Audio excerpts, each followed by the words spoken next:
Operation सिंदूर की वजह से चाइना और टर्की और बाकी कई और ऐसे देश हैं जो कि हथियार बेचते हैं, उनको झटका लगा है कि राफेल ठीक नहीं है। चीनी विमान जो हैं वो सही हैं, क्योंकि चीनी विमान की मार्केट डाउन हो रही है, F-16 की मार्केट डाउन हो रही है। अमेरिका और चीन, इन्होंने तकरीबन सारे ये चैनल्स और मीडिया और ये मैगजीन खरीदी हुई हैं। इंडिया गठबंधन की तरफ से यह मांग रखी जा रही है कि संसद का विशेष सत्र बुलाया जाए और सरकार ऑपरेशन सिंदूर से जुड़े हर मसले पर जवाब दे, खासकर उस मसले पर कि भारत को इस ऑपरेशन के दौरान नुकसान कितना हुआ है। सीडीएस अनिल चौहान के बयान के बाद तो यह मांग और भी ज्यादा तेज हो गई है।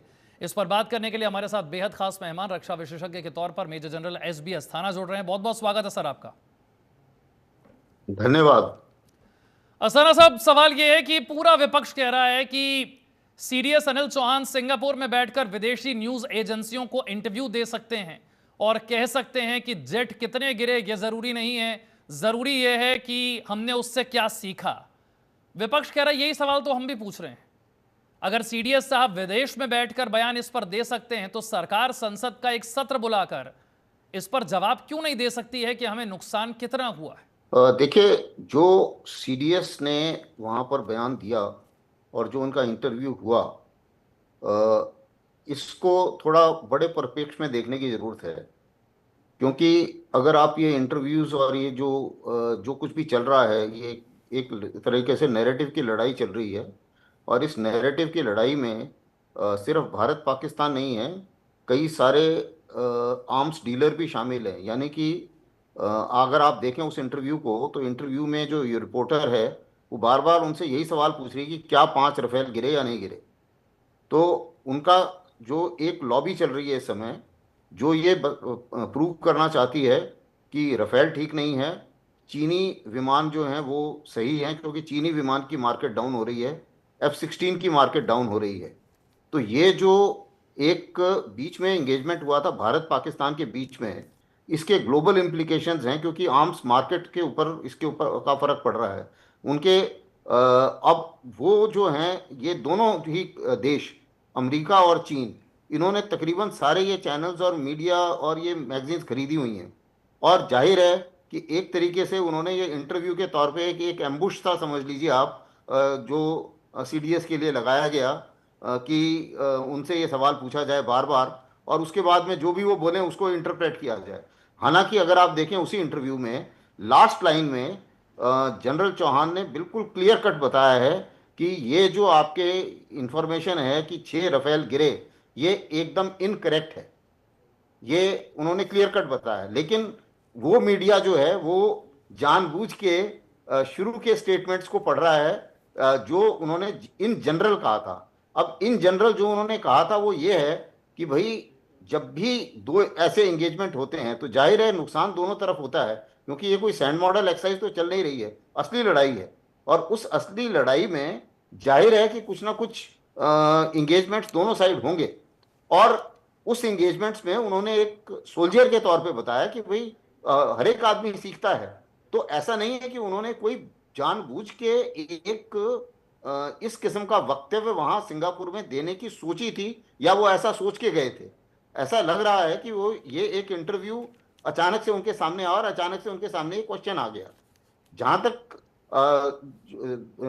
डेमोक्रेसी है भारत में, और भारत में इस किस्म की मांग करना, मैं उसे कोई ये एक नॉर्मल पॉलिटिकल एक्टिविटी मानूंगा मैं इसमें। क्योंकि मैं पॉलिटिशियन तो हूं नहीं, तो इसमें कोई मैं टिप्पणी नहीं करूंगा कि ये सही है गलत है क्या है। क्योंकि हर एक डेमोक्रेसी में सवाल पूछे जाते हैं।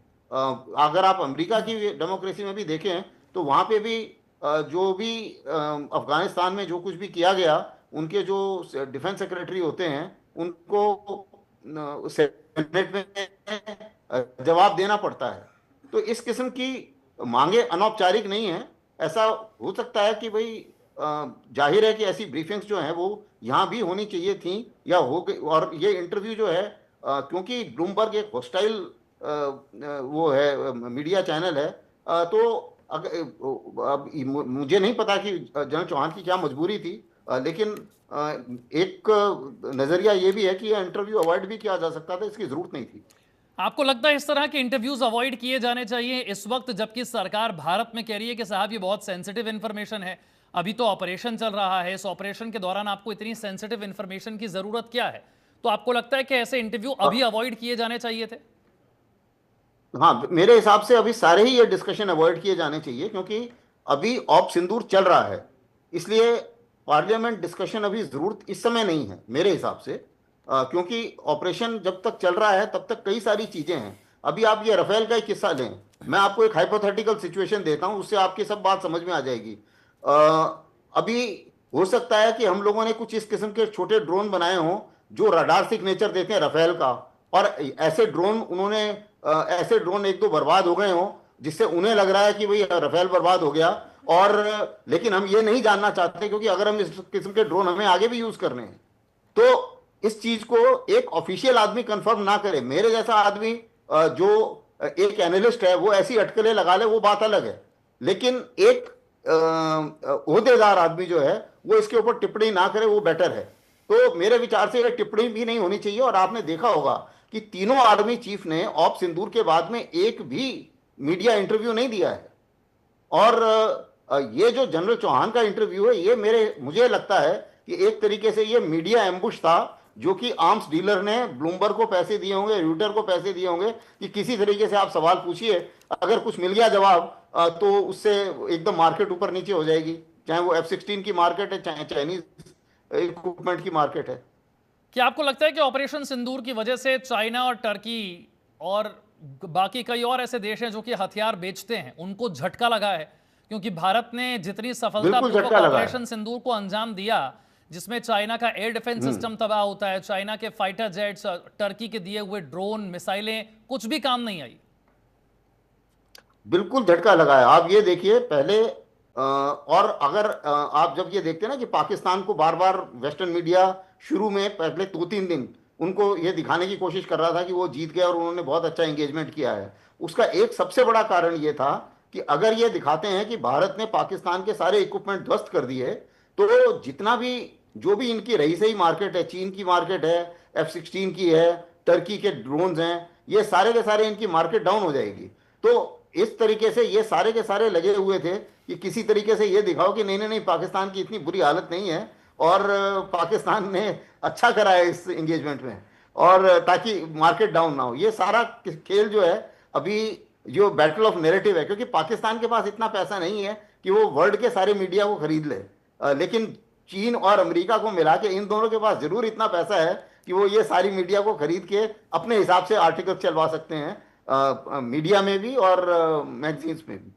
अस्थाना साहब, बहुत सारे लोगों को लगता है कि अमेरिका के साथ तो हमारे बड़े अच्छे संबंध थे, प्रधानमंत्री मोदी और डोनाल्ड ट्रंप की केमिस्ट्री की तो बड़ी चर्चा होती थी, लेकिन ऑपरेशन सिंदूर के दौरान और उसके बाद अमेरिका के जो बयान आए हैं वो एक दोस्त के बयान जैसे लगते नहीं हैं। देखिए, सामरिक संबंधों में और पर्सनल संबंधों में बहुत फर्क होता है। अगर आप अमेरिका की सामरिक रिक्वायरमेंट देखें तो सामरिक उनकी जो रिक्वायरमेंट वो ये है कि पाकिस्तान की मिलिट्री पूरी तरीके से बर्बाद नहीं होनी चाहिए, क्योंकि उस मिलिट्री जो है, उन्हें लगता है कि वो मिलिट्री और वो जो पाकिस्तान का जो इलाका है वो उन्हें शायद इस्तेमाल करना पड़ सकता है अगर उन्हें एक अटैक करना पड़ता है ईरान के ऊपर। तो सारा का सारी जो सप्लाई लाइन है वो कराची एयरपोर्ट और पाकिस्तान से ही होके जाएगी। उनके पास और कोई ग्राउंड ऑपरेशन के लिए सप्लाई लाइन नहीं है, पहली बात। दूसरी चीज ये है कि अगर आईएसआई के अंदर घुस के उनके आदमियों की खबर निकालनी है तो उन्हें लगता है कि पाकिस्तान की मिलिट्री और आईएसआई ये निकाल सकती है। तो इसलिए पाकिस्तान मिलिट्री और आईएसआई को वो नहीं चाहते कि वो उनकी ताकत पूरी खत्म हो जाए। तीसरी चीज ये है कि वो न्यूक्लियर वेपन पड़े हुए हैं पाकिस्तान में, अब वो पाकिस्तान के हैं या वो अमेरिका के हैं, पाकिस्तान में लोकेशन की हुई है या चीनियों ने पाकिस्तान की मदद की है, ये तो यही तीनों जानते हैं कि इन्होंने क्या किया। थोड़ी सी चर्चा जो है वो भारत में रोज हो रहे जासूसों के भंडाफोड़ की करना चाहता हूं। हर रोज एक नए राज्य से, एक नए शहर से एक नया जासूस पकड़ में आ जाता है। कुछ लोग बड़े आम से दिखते हैं, कुछ लोग सोशल मीडिया पर काफी एक्टिव हैं, कुछ लोग कबाड़ वाले हैं, कुछ लोग काफी बड़ी पोजीशन पर बैठते हैं।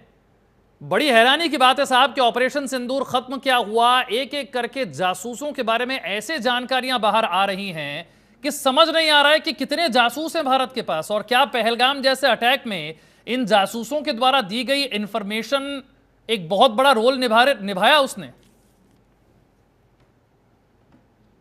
बिल्कुल, आप बिल्कुल सही कह रहे हैं। देखिए, भारत के ने जो पाकिस्तान ने जो किया उसका तो मुंह तोड़ जवाब दिया, लेकिन हमारी एक इंटरनल सिचुएशन ऐसी है जिसके ऊपर अभी मुंह तोड़ जवाब देना जो बाकी है।